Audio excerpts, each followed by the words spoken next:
Bonjour, bienvenue à Doublement Fier. Cette semaine, nous nous trouvons dans les locaux d'un organisme connu autrefois sous le nom de l'Association des personnes handicapées physiques de la région de l'Amiante et maintenant sous le nom du Regroupement des personnes handicapées de Thetford. Donc, j'ai avec moi présentement Audrey Jacques, qui est éducatrice spécialisée, pour venir nous parler un peu de qu'est-ce que ce regroupement-là. Allô, Audrey. Bonjour Jessica. Donc, regroupement de personnes handicapées physiques de la région de Thetford. Pourquoi avoir changé de nom puisqu'avant c'était l'association? Au départ, c'est que c'était l'association. Il y avait deux organismes pour les personnes en déficience physique dans la région de Thetford. Il y avait nous et le regroupement de la paralysie cérébrale et autres déficiences. On s'est rendu compte qu'on dédoublait beaucoup de services, qu'on avait une clientèle commune, puis que cette clientèle-là, dans le fond, avait des services de deux côtés, devait payer 2 cotisations annuelles, 2 parties de Noël, 2 cabanes à sucre. Ça faisait beaucoup. Donc, on s'est dit que si on se regroupait, on serait une plus grosse équipe, on offrirait plus de services à une plus grande clientèle, puis à des moindres coûts.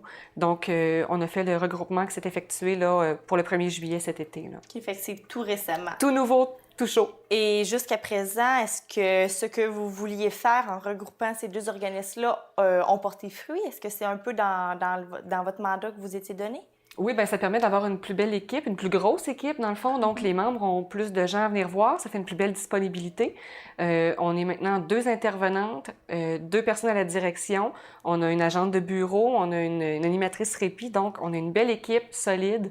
Et puis, on peut offrir des services de façon plus fréquente à nos membres. Puis les membres, justement, est-ce qu'ils ont trouvé ça agréable, ce regroupement-là, au lieu d'avoir à se déplacer aux 2 endroits pour avoir à peu près les mêmes services? Bien, au début, ils ont été peut-être un peu inquiets. Ils se demandaient, allait-tu perdre un organisme, allait-tu en perdre un autre, les services, est-ce qu'ils allaient être coupés? Puis finalement, là, on a réussi à les rassurer. Ils n'ont rien perdu. Finalement, ils ont tout gagné là, dans ce regroupement-là. Ils sont bien contents de ce résultat-là. Oui. Donc, aussi, je voulais savoir, le regroupement, ça a été fondé en quelle année et un peu l'historique, c'est pourquoi que ça a été fondé? Bien, l'association, qui s'appelait l'APRA, a été fondée en 1984. Ça a été fondé par des gens qui s'étaient rendus compte que dans la région, il y avait beaucoup de besoins pour les personnes handicapées physiques qui n'étaient pas répondus. Il n'y avait aucun organisme. Il y avait le regroupement de la paralysie cérébrale dans le temps, mais pour vraiment déficience physique au sens large, il n'y avait rien. Donc, ils ont mis sur pied un organisme là, de promotion et de défense de droits. À la base, c'était vraiment les services, les besoins qui étaient le plus exprimés. C'était pour vraiment combler un besoin qui était ressenti, qu'il n'y avait rien pour s'occuper de ces personnes-là. C'est en plein ça. Mais quand tu parles de déficience physique, de personnes, je veux dire, qui ont un handicap physique, c'est quoi en gros, c'est comment tu peux définir ça? C'est en fait comment qu'on peut représenter ces personnes-là?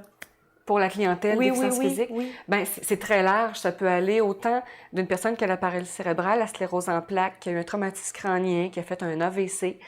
Ça peut être une personne spina bifida, ça peut être une personne... Comment? Spina bifida. C'est-à-dire? C'est une malformation de la colonne. OK.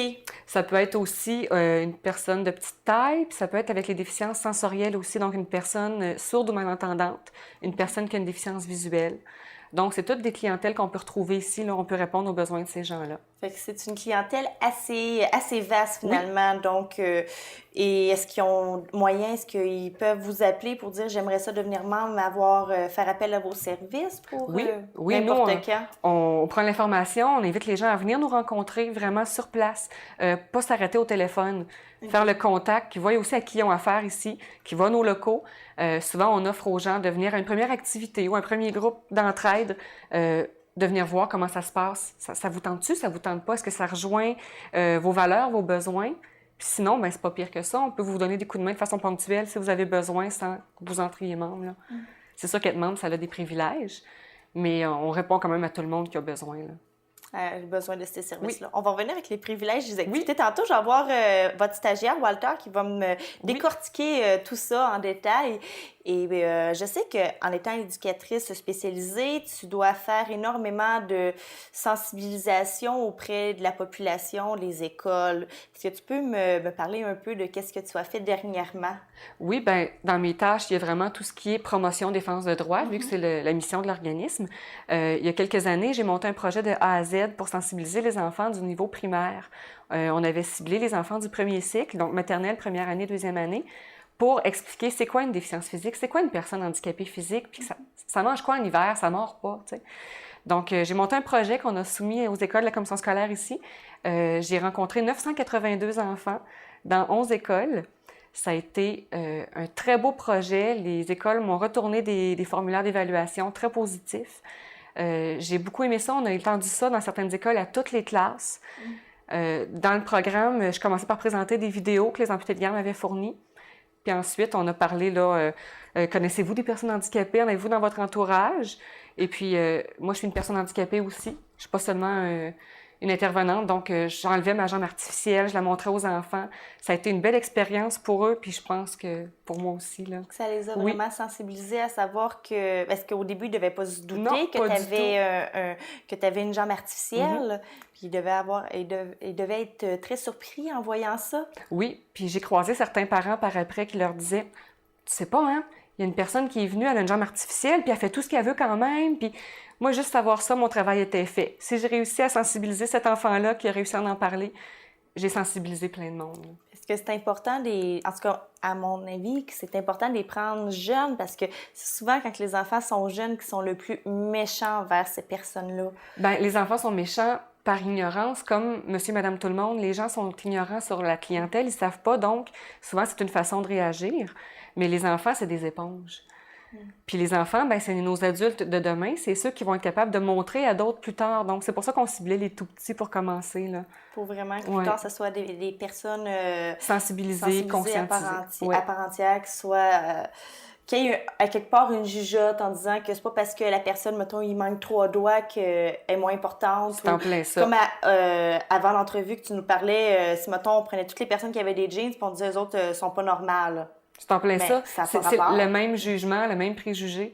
C'est aussi ridicule que ça, dans le fond, là. Une personne peut avoir une limitation physique, puis peut avoir des capacités énormes. Une personne handicapée physique peut faire autant, puis des fois sinon plus, que monsieur et madame tout le monde parce qu'elle a un bagage. Est-ce que tu as des exemples concrets de personnes qui fréquentent ici les activités? Parce que tu viens de dire que souvent des personnes qui ont un handicap physique ont des capacités parfois encore mieux qu'une personne qui est fonctionnelle, qui n'a aucun handicap. Est-ce que tu as des exemples à nous citer? Bien, il y a des gens, mon Dieu, il y a des gens qui font leur cours, qui font leur bac, qui vont à l'université. Il y a des gens qui travaillent, il y a des gens qui ont leur famille. Les personnes handicapées, c'est pas toutes des personnes isolées, c'est pas toutes des personnes qui ont des gros problèmes au quotidien. Il y en a plusieurs. Ça fait partie du lot. Mais monsieur, madame, tout le monde ne se rend pas toujours compte qu'une personne peut avoir une limitation physique. On a engagé une agente de bureau dernièrement. C'est une personne qui a une limitation, puis elle fait une très bonne job. Oui. Tu sais, je veux dire, ça ne change rien à ses capacités. Au contraire, même, je pense que c'est un plus dans l'organisme d'avoir encore quelqu'un qui peut avoir une limitation pour comprendre notre clientèle, là. C'est ça, ce que la clientèle peut s'identifier à toi, peut s'identifier à l'agente de bureau en disant « Elle est capable, pourquoi moi je ne serais pas capable? » Oui, c'est en plein ça. Fait que, bon, mais c'est vraiment intéressant tout le processus que vous effectuez, l'activité que tu fais à travers les écoles primaires. Très intéressant. Donc, je te remercie de t'avoir prêté au jeu de l'entrevue, Audrey, et je m'en vais rencontrer Jessica à l'instant pour nous parler un peu plus de l'organisme en tant que tel. Ça me fait plaisir.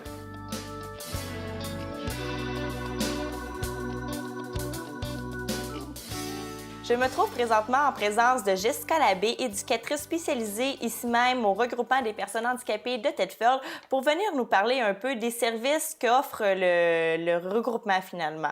Donc, Jessica, si on commence par parler justement des services, c'est quoi en gros ce que vous offrez, la diversification de ceux-ci? Bien, premièrement, comme l'a mentionné ma collègue Audrey tout à l'heure, on est un organisme c'est de la défense de droits à prime abord. Donc, on offre ce service-là. Aussi, on offre un service de répit de jour qui est offert le samedi par une autre éducatrice. OK, oui. Je t'interromps un peu. Ça. Le centre de répit de jour, oui. C'est quoi au juste ce centre-là? Bien, le répit de jour, c'est des activités que l'éducatrice en poste offre aussi le samedi à des clientèles plus jeunes. Là, je te dirais, il y a un groupe de filles et un groupe de garçons là, ça varie des âges, là, je te dirais, d'un 7 à 16 ans. OK. Puis c'est vraiment ciblé pour ces jeunes-là. C'est vraiment ciblé pour ces jeunes-là pour donner un répit aux parents, là, une petite pause aux parents. Là. Vu qu'ils ont pas mal toute la semaine C'est ça. et la fin de semaine. Puis c'est samedi toute l'avant-midi? C'est le samedi après-midi. OK, toute l'après-midi. Toute l'après-midi. Les filles ont un répit de 4 heures. Les garçons sont rendus à un répit de 6 heures maintenant. Ah, fait que c'est intéressant pour les parents, tu sais, parce que ça ne doit pas être toujours évident de vivre avec une personne avec un handicap physique en quelque part. Puis aussi, je crois que vous offrez des services aussi pour les parents. Oui, mais c'est ça. On offre des groupes d'entraide aux parents d'enfants handicapés, aussi aux parents d'enfants dysphasiques. Il y a des rencontres qui se font là, avec Audrey, l'autre éducatrice, là, des rencontres établies les soirs, là, une fois par mois, je crois.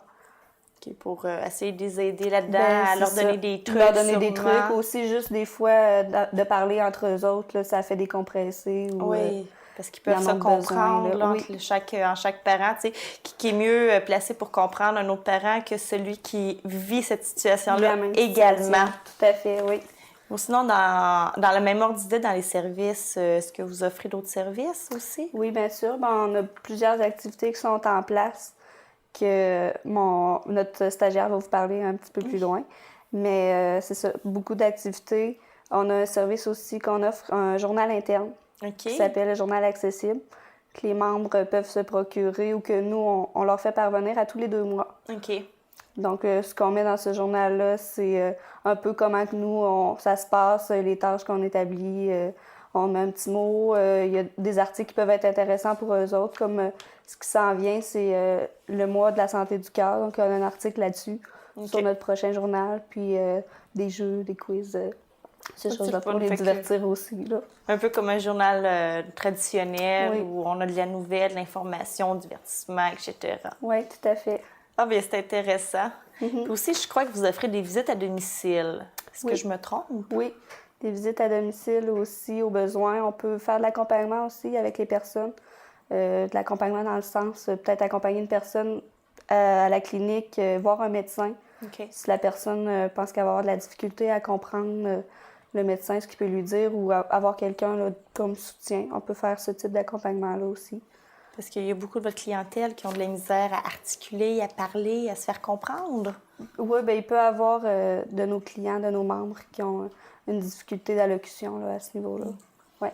Ça prend de la pratique pour réussir des fois à comprendre, de la patience. Ouais. Puis souvent, c'est une personne qui me disait ça, que souvent, les gens ne veulent pas essayer de comprendre le message, mais ils veulent juste comprendre ce qu'ils disent, sans vouloir essayer de faire un effort de comprendre le sens du message. Ouais. Fait que c'est spécial dans ce temps-là. Puis ou sinon, est-ce que c'est pas mal tout l'ensemble des services que vous offrez? C'est en gros là, ce qu'on offre. Oui, il y a Répit Hébergement aussi maintenant. Ça fait pas très longtemps qu'il est ouvert, par contre. Mais c'est ça, on offre un lit OK. à une personne. Ben, c'est le service, pardon, est plus pour les membres de la famille que la personne OK. qui a un handicap physique. Dans le fond, c'est un peu comme le répit de jour. C'est pour donner une pause à la famille. Elle peut envoyer la personne qui a un handicap physique au répit hébergement. Ça peut s'étendre sur une durée qui est quand même assez variable. Là.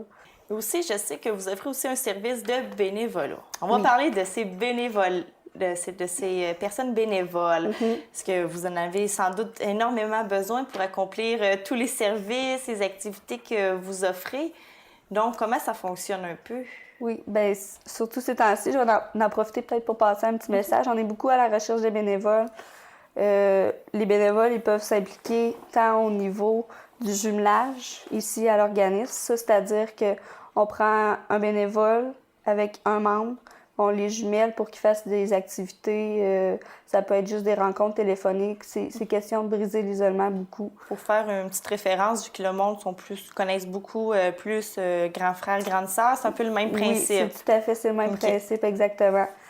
Puis, c'est ça, on est beaucoup à la recherche de bénévoles à ce niveau-là. Les bénévoles aussi peuvent s'impliquer dans nos activités qu'on donne ici. Là, on a un bénévole actif qui est toujours présent aux activités quand il y a beaucoup de monde. Donc, il vient nous donner un coup de main à animer les activités ou à aider les autres. Si, disons, c'est un atelier de peinture, bien, à aider avec la couleur ou à aider un membre à peinturer, ces choses-là. Les pinceaux, quoi que ce soit. Ouais. Et ça, vous avez énormément de difficultés à recruter des bénévoles, je crois. Oui, ces temps-ci, là, notre banque de bénévoles est faible. C'est dommage parce que c'est nos membres qui ne peuvent pas en bénéficier. Est-ce que ça a toujours été le même ou c'est en raison d'une période X ou en raison de la clientèle? Ben, je crois qu'au niveau communautaire, il y a beaucoup de la difficulté à avoir des bénévoles. Peut-être que la clientèle aussi, il y a certaines personnes qui sont réticentes. Je dirais qu'ils ne connaissent pas assez ça, mais c'est notre force. C'est un travail de complémentarité avec eux autres, dans le fond. Là, si les bénévoles ne seraient pas là pour me donner un coup de main, on ne serait pas capable d'accomplir toutes les tâches qu'on a à accomplir. C'est sûr et certain, Ouais. les bénévoles, c'est très Ils nous important. donnent un bon coup de main, oui. Puis ça, souvent, on parle de bénévoles, de personnes, ce que vous en cherchez énormément. Et je veux savoir, souvent, ça doit être à cause... les gens viennent pas faire du bénévolat pour vous par peur. Parce que souvent, tu sais, c'est des personnes handicapées physiques. Souvent, on les étiquette, on les stéréotype. Comme Audrey l'expliquait, souvent, les gens sont pas du tout sensibilisés à ça. Puis souvent, quand on connaît pas quelque chose, on a tendance à avoir peur. Est-ce que ça pourrait expliquer, en gros, pourquoi que vous avez des difficultés à regrouper? À recruter des bénévoles. Mais c'est sûr que ça peut expliquer une part ou peut-être aussi le fait que les gens pensent que ça va prendre beaucoup de leur temps. Sauf qu'au contraire, nous, on prend les bénévoles selon leurs intérêts, selon leur disponibilité. Avec le jumelage, c'est un peu ça aussi. La personne n'a pas à être assidue à toutes les semaines. Okay. Si la personne nous dit, par exemple, ben je suis disponible moi une fois par mois, le premier samedi de chaque mois, ben on va le prendre comme ça, puis on va essayer de voir avec un membre si ça répond à ses besoins. Ah, fait que si tu n'as pas besoin de venir à toutes les semaines, 3 fois par semaine, à tous les mois, etc., jusqu'à ce que... Pas du tout. Probablement que les personnes ont ça en tête aussi, là, je suppose, avec le fait que la clientèle est méconnue pour eux autres. Fait que c'est vraiment quand tu peux, quand tu veux, t'as pas d'engagement obligatoire, c'est vraiment selon tes disponibilités. Excusez. Selon vos disponibilités du bénévole, selon ses intérêts aussi. Là. On va jumeler avec une personne qui a les mêmes intérêts. Ça, c'est sûr. Fait que, en fin de compte, c'est ça un peu les services, les tâches que vous offrez. Oui. Donc, merci beaucoup, Jessica, de nous avoir parlé un peu des activités et le service des bénévoles que vous offrez, la sensibilisation et tout ça. Et restez avec nous. Je vous reviens avec Walter, le stagiaire ici, pour nous parler de toutes les activités qui sont produites ici.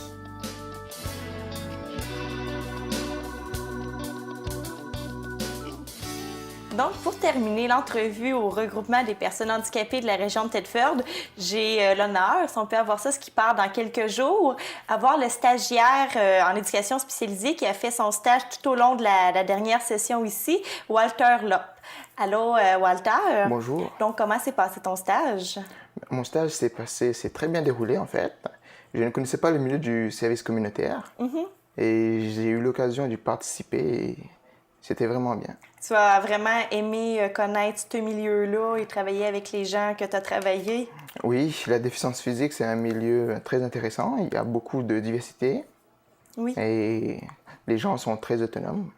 Et pour aller avec un peu le thème de l'émission, qui est doublement fier, est-ce que tu seras en mesure de me dire qu'est-ce qui te rend fier d'avoir fait ton stage ici ou qu'est-ce que tu as pu remarquer de l'organisme ici qui pourrait rendre quelqu'un fier?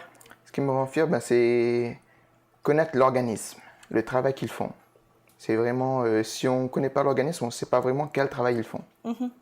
On voit les obstacles que la ville a par rapport aux personnes handicapées physiques et on voit le travail qu'ils font pour améliorer cette situation. OK. C'est ça qu'il faut être fier de ça, que vraiment ces personnes-là travaillent activement pour faciliter toutes les dispositions offertes à cette clientèle. Oui. Donc, c'est intéressant. Je suis contente que tu aies aimé le déroulement, que tu aies découvert ce milieu-là. Donc, j'aimerais que tu me parles aujourd'hui un peu des activités que vous offrez lors des périodes d'activités offertes par le regroupement. En fait, ici, les activités, c'est le lundi et le jeudi. OK. Présentement, c'est le lundi. L'aquaforme était finie parce qu'en fait, l'aquaforme, c'est à la piscine du cégep de Thetford. OK. Et c'est sur 10 semaines. OK. Et présentement, c'est terminé. Et là, on fait d'autres activités à la place. Par exemple, on peut faire soit du bingo, du vitrail. OK. Peinture c'est de la peinture sur vitre. Question, les cours d'aquaforme, vu que c'est au cégep, comment vous arrangez pour faire déplacer les gens pour aller là? Est-ce qu'ils doivent en avoir des gens qui sont en fauteuil roulant? Mais en fait, il y a le service du transport adapté. Les personnes téléphonent la veille pour un rendez-vous. Et ensuite, ils décident de l'heure et ils emmènent les personnes là-bas. OK. Puis est-ce que tu as participé au cours d'aquaforme, toi, Oui, dans j'ai le CIRM? participé. Oui, j'ai participé. Il y avait quelques personnes en fauteuil roulant. OK. Il y a d'autres personnes qui ne sont pas en fauteuil roulant. Ils sont autonomes. Ils peuvent venir à la piscine seuls. Il y a une instructrice. Elle montre les exercices et on pratique. Puis ça n'a pas d'importance, quoi que ce soit, si la personne est en fauteuil roulant dans la piscine, Non, ça ne parce qu'en dérangera fait, pas? à la piscine, il y a un lave-personne. La personne on peut l'aider OK. à se déplacer dans l'eau. Fait que vous êtes vraiment bien équipés, On est assez c'est bien vraiment équipés. assez bien structuré vos activités. Puis tu me parles aussi le vitrail. Le vitrail, en fait, c'est de la peinture sur vitre. Oui. C'est en fait, on choisit un dessin et puis on le reproduit sur une vitre. Puis la personne peinture avec l'aide des bénévoles, comme tantôt Oui. Jessica m'expliquait que des fois, ils viennent aider à choisir les couleurs ou nettoyer le pinceau ou quoi que ce soit. Parce qu'en fait, les personnes, c'est eux qui le font. Ils le font eux-mêmes. OK. Nous, on l'a juste en support. On espère si jamais ils ont besoin de conseils ou de trucs ou un petit coup de main, des fois, c'est toujours apprécié. Oui. Et sinon, dans les autres activités, ce que vous n'offrez le seul lundi, ça a été remplacé par d'autres choses. Puis vous en avez aussi le jeudi. Oui. Non, mais en fait, ça dépend. Par exemple, le lundi, on peut faire du bingo. OK. Et le jeudi, on peut faire soit du vitrail ou, par exemple, on a fait un bingo d'Halloween. On peut aller faire du quilles le lundi. Comment? Les quilles. Ah, OK, vous allez jouer aux quilles. Les quilles, c'est le lundi. OK. Et mais par exemple, ce lundi, ce sera le bingo. OK. Toutes les semaines, ça change d'activité. Fait que c'est intéressant. Puis vous devez avoir quand même un assez grand lot d'activités pour Oui. plaire à tout le monde. Oui, on essaie de prendre par rapport au goût des personnes aussi. La disponibilité aussi, parce qu'en fait, il y a certains qui vont à l'école. OK. Donc, il faut bien travailler à ce niveau-là. Ouais, est-ce qu'une personne, c'est dur, qui est capable de se dédoubler pour être à deux endroits? Puis là, présentement, vous avez combien de personnes qui participent aux ateliers que vous offrez? Ça dépend en fait. On peut avoir 8, 9 ou 12 personnes. Ça dépend. OK. Puis, je sais pas si tu es en mesure de me dire ça. On va te tester, voir si tu as bien étudié tes leçons. Les personnes qui participent aux activités, est-ce qu'ils ont des handicaps légers? Comment que ça fonctionne? Si je peux m'exprimer comme ça, est-ce qu'ils sont assez autonomes, assez fonctionnels d'eux-mêmes? La plupart, oui, sont assez fonctionnels. On peut les aider. Il y en a certains qui ont de la difficulté pour faire de la peinture. On les aide. Mais sinon, la plupart sont très autonomes. Vous savez combien de bénévoles pour participer à aider s'il y a 12 personnes qui viennent faire les ateliers, il devrait avoir quand même, peut-être pas 12 bénévoles, mais en avoir au moins quelques-uns. Mais comme la plupart sont assez autonomes, on n'a pas besoin d'énormément de personnes bénévoles. Si on en a besoin des bénévoles, mais certaines activités, on n'a pas besoin d'énormément. OK. Par exemple, nous, il y a 3 intervenants. Enfin, il y a 2 intervenants et moi, comme je suis stagiaire. Et il y a un autre bénévole. On est assez 4 et donc on se débrouille avec 4 personnes. Donc, ça fait des belles activités, des belles journées, des belles... Puis ça se passe dans les après-midi. Dans les après-midi, oui. Dans les après-midi, ça dépend aussi des locaux, mais la plupart du temps, c'est l'après-midi. Nous avons une salle d'activité juste à côté aussi. Bon, mais je te remercie énormément, Walter, d'être venu nous parler un peu des activités que vous faites. C'est très intéressant et contente de savoir que tu as aimé ton stage et que tu as appris énormément de celui-ci. Et à la maison, je vous remercie d'avoir été mes nôtres.